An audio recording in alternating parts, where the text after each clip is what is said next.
Cari amici, ci troviamo ancora a Romix, ancora parlando di Music Comics, e ho l'onore grandissimo che tra i premiati abbia accanto Simona Patitucci, che per me è un colpo al cuore, premiata come migliore interprete cine-televisivo per ovviamente La Sirenetta e poi per il ruolo che lei ha interpretato di Ursula, non solo dal punto di vista canoro, quindi dal punto di vista della canzone che interpreta Ursula, il personaggio di Ursula, però Simona, che è un abitué ormai della Sirenetta, nasce con La Sirenetta, quella storica d'animazione, con la musica di Alan Menken, i testi di Howard Ashman, nel famoso 1990, ecco, mi ricordo, 90, dove però interpretava Ariel. Sempre recitato e cantato. Quindi poi mi si è passata dalla principessina alla cattiva.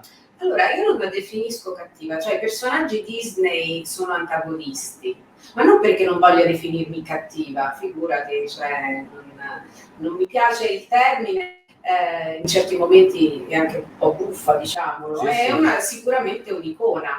Mi azzarderei a dire che è amata quanto Ariel. Sì, anche più di Ariel. Perché è comunque un'icona di un certo tipo di immagine, anche di body positivity, se vogliamo, perché diciamolo è un pochino gonfiotta anche nella versione live action. Ci tengo a dire che chiaramente Ursula nel cartone animato era doppiata sia nel canto che nella recitazione da Sonia Scotti, e io ne ho raccolto idealmente il testimone, chiaramente la grandissima Sonia, perché nella versione a cartoni animati fu fatto il primo esperimento, e forse a tutt'oggi ancora forse unico, in cui tutti i personaggi, non solo Ursula ed Ariel, ma tutti i personaggi cantavano e recitavano. Quindi fu fatta una selezione molto accurata e particolare per i tempi, perché non era mai stato fatto, di ricercare doppiatori che però fossero anche dei bravi cantanti, bravissimi cantanti.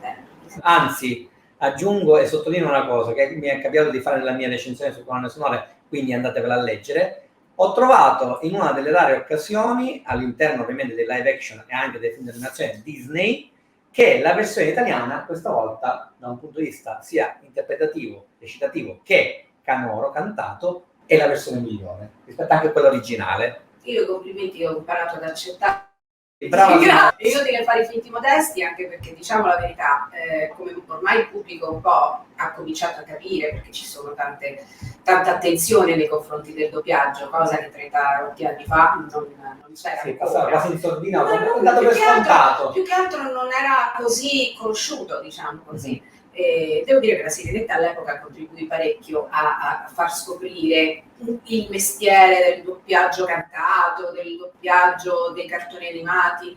È stato sicuramente uno spartiacque, e quindi devo dire che per me ritornare su un territorio, in un'acqua conosciuta, diciamo, in una piscina dove avevo già nuotato, diciamo così, però dall'altro punto di vista è stato incredibile, non lo avrei mai immaginato, ma non lo dico appunto per modestia, ma perché sapevo che insomma le voci legate ai personaggi dei cartoni animati raramente vengono poi riutilizzate nei live action. Era successo solo una volta con Gigi Proietti, con il grandissimo Gigi Proietti, che aveva doppiato il cartone animato di Aladdin, faceva il genio, e nel live action aveva fatto un piccolo cameo il padre di Jasmine. Ursula ha un altro peso, non me ne voglia il buon Gigi, se te amo, però infatti. Insomma è un'altra. Infatti vorrei entrare nel Guinness dei primati, come si fa? Ma perché sarebbe una bella soddisfazione, non so come si fa, io sono un po' ignorante, non sono nativa telematica, sono una boomer. No, siccome non è mai successo che un'attrice cantante abbia fatto la protagonista nella versione a cartone animato e l'antagonista, che è altrettanto protagonista, nel live action, scusate se è poco. Vabbè, sicuramente finirà nel libro prossimo dedicato al mondo canoro e comunque delle colonne sonore Disney. Sicuramente sarà nel Guinness. Questo è fuori. Mi piacerebbe moltissimo. Sono convinta che mio padre da lassù sarebbe tanto orgoglioso. Questo sicuramente sì, perché ti sta guardando col premio che meritatamente hai vinto. Guarda, intanto ti ringrazio Simona, poi ci sarà l'altra occasione che per approfondire il tuo mestiere, la tua arte. Perché, perdonami, questo lo devo dire, non voglio farti sforare. No, ma figurati, ma tutto questo e tutto quello che voi vedete nei film, noi siamo fortunati perché comunque viviamo in prima persona le soddisfazioni, siamo esposti, insomma, la gente ci conosce, eccetera. Tutto questo e quello che appunto avete visto non sarebbe stato possibile senza l'apporto di persone meravigliose che lavorano per farci rendere al massimo. Nel mio caso Virginia Brancucci, che è la top, non è soltanto una direttrice brava, lei dal primo momento ha voluto fortemente che io facessi questa cosa, si è battuta o comunque mi ha proposto come un leone, proprio per scalfire questa regola non scritta che insomma vigeva che chi aveva fatto il cartone animato non poteva poi prestare la propria voce nel live action.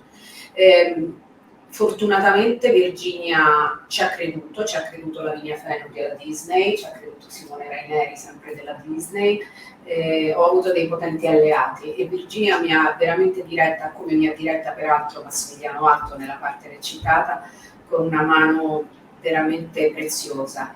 Ho tirato fuori delle sfumature che non avrei mai immaginato di avere su un personaggio così distante da me, perché è distante da me, lo sapete.